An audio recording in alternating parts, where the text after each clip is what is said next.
Hello, welcome to the channel, welcome to another video of success way class 10 level mathematics এর আরেকটা নতুন video. যারা এখনো অবধি সাকসেস ওয়ে চ্যানেলটাকে ইউটিউবে সাবস্ক্রাইব করেনি তারা অবশ্যই সাবস্ক্রাইব করে নাও। যারা ফেসবুকে সাকসেস ওয়ে পেজটাকে ফলো করেনি বা লাইক করেনি করে রাখো, কারণ ওখানে কখন কোন ভিডিও আসছে তার আপডেট তোমরা পেতে থাকবে।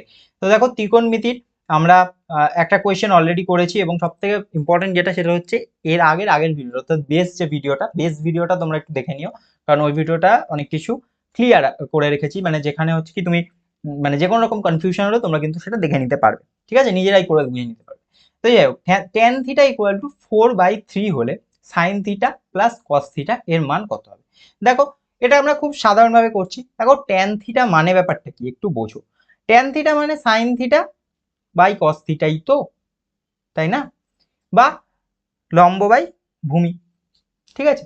তো যাই হোক, এটা যদি দেয়া থাকে 4/3, ঠিক আছে, বা এটাই হচ্ছে কি আবার লম্ব বাই ভূমি, পারপেন্ডিকুলার বাই বেস, ঠিক আছে। তাহলে এখানে যদি আমি এরম ভাবে ধরি যে লম্বটা আমি ধরছি 4k আর ভূমিটা আমি ধরছি 3k, আমি সাইন থিটা কস থিটার মধ্যে যাচ্ছি না, আমি লম্ব বাই ভূমি এইটুকু জায়গাকে আমি নিচ্ছি, যে লম্বটা আমি ধরলাম 4k আর ভূমিটা হচ্ছে 3k।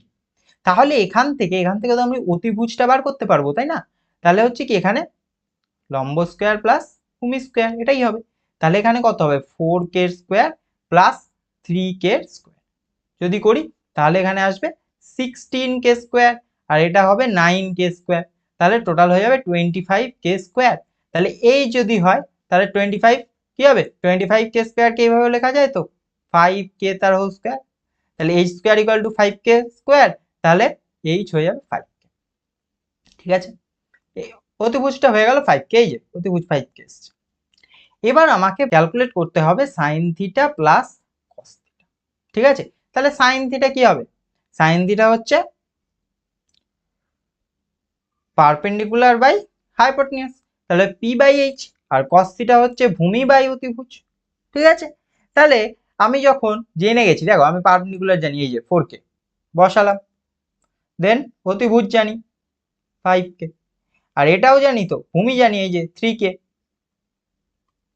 এখানে অতিভুজ হচ্ছে এই যে 5k, ঠিক আছে। তার মানে নিচে যদি 5k হয়, ওপরে তাহলে কত হবে? 4k প্লাস 3k, তাহলে এখানে চলে আসবে 7k বাই 5k, তাহলে এটা হয়ে যাবে 7/5, কে গুলো ক্যান্সেল আউট হবে। তাহলে সাইন থিটা প্লাস কস থিটার ভ্যালু আমার চলে আসবে 7/5, এই যে সাইন থিটা প্লাস কস থিটার ভ্যালু এই যে 7/5, ঠিক আছে। নেক্সট, আচ্ছা নেক্সট কোয়েশ্চেনটা দেখো, নেক্সট কোয়েশ্চেন দিয়েছে কি ডিগ্রি দিয়ে দিয়েছে, অ্যাঙ্গেল দিয়ে দিয়েছে। তো অ্যাঙ্গেল দিয়ে দেওয়ার জন্য এই যে চার্টটা কিভাবে পুরো তৈরি করা যায় সেটাই কিন্তু আগের ভিডিও, মানে বেস ভিডিও যেটা ত্রিকোণমিতি শুরুর ভিডিও, সেই ভিডিওটা আমি করে রেখেছি, ঠিক আছে, কি করে এই চার্টটা পুরো তৈরি করা যায়। ঠিক আছে, একটুখানি মনে রাখতে হবে, জাস্ট 5টা ভ্যালু মনে রাখলেই পুরো চার্ট তৈরি করা যাবে, ঠিক আছে। তো সেইখানে তোমরা দেখতে পারো, লিঙ্ক দিয়ে দেবো ডেসক্রিপশনে, অসুবিধা নেই। আচ্ছা, six square 45 degree minus cot square 45 degree minus sine square 30 degree minus sine square 60 degree, দেখো প্রত্যেকটাই কিন্তু একদম চার্টের ভ্যালু থেকেই দেওয়া আছে, শুধু স্কোয়ার করতে হবে, ভ্যালু বসাতে হবে, স্কোয়ার করতে হবে। যেহেতু পরীক্ষায় চার্টের ভ্যালুগুলো দেওয়া থাকে না, ফলত এই ভ্যালুগুলো মনে রাখতে হবে এবং স্কোয়ারগুলো ঠিক করে করতে হবে, ঠিক আছে।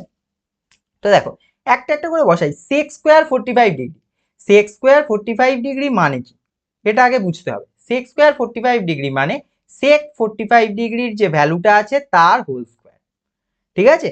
তাহলে সেক 45 ডিগ্রি, এই লাইনে সেক আর এই লাইনে 45, তার মানে কোনটা? এটা সেক 45 ডিগ্রি, তাহলে √2 আর স্কোয়ার আছে, তাই জন্য √2 স্কোয়ার, তার মানে এটা হবে 2। এ দেখো এখানে √2 স্কোয়ার হয়েছে, পরের লাইনে এই 2 হয়েছে, ঠিক আছে। দেন কট স্কোয়ার 45 ডিগ্রি, তার মানে কট 45 ডিগ্রি স্কোয়ার করবো, তার মানে কোন ভ্যালুটা? এই যে 1, এই ভ্যালুটা, তাই না? তাহলে এই যে 1 এর স্কোয়ার হয়েছে ফার্স্টে, আর এইখানে যার জন্য 1 হয়েছে, মাঝখানে সাইন কি আছে? মাইনাস আছে, তাই জন্য এখানে মাইনাস আছে, হলো। দেন সাইন স্কোয়ার 30 ডিগ্রি, এটা তো একদম ফার্স্ট লাইন, এই যে সাইন 30, হাফের স্কোয়ার হয়েছে, তাই জন্য এটা হয়েছে 1/4। দেন হচ্ছে sine 60 degree, sine 60 degree square, sine 60 degree এই যে এই দেখো এই যে এই যে √3/2, তাহলে √3/2 তার হোল স্কোয়ার হয়েছে √3/2, তার হোল স্কোয়ার। তাহলে ফার্স্টে ওপরে হবে √3 স্কোয়ার আর নিচে 2a স্কোয়ার, তার মানে √3 স্কোয়ার হচ্ছে 3, তাই তো? √3 ইন্টু √3 কত হয় 3, তাহলে √3 স্কোয়ার হচ্ছে 3 আর 2a স্কোয়ার হচ্ছে 4, তাহলে হয়ে গেল 3/4, এই যে 3/4। এবার এটাকে করেছে হচ্ছে ক্যালকুলেশন।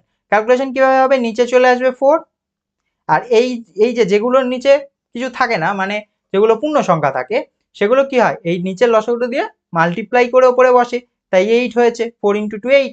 আবার 4 এর সঙ্গে এই 1 মাল্টিপ্লাই হয়ে হয়েছে 4, 4 × 1 4। তারপরে আর যেগুলো হচ্ছে নিচে ওই সেম সংখ্যাটাই রয়েছে, সেগুলো ডাইরেক্ট মাইনাস হচ্ছে, ঠিক আছে? তাহলে কত হচ্ছে 3 - 1 4 আর -4, তার মানে -8, তাহলে 8 - 8 /4, তাহলে উপরেই তো 0 চলে আসছে, আনসার 0। এই ছিল আজকের video. Thank you, keep watching সাকসিস।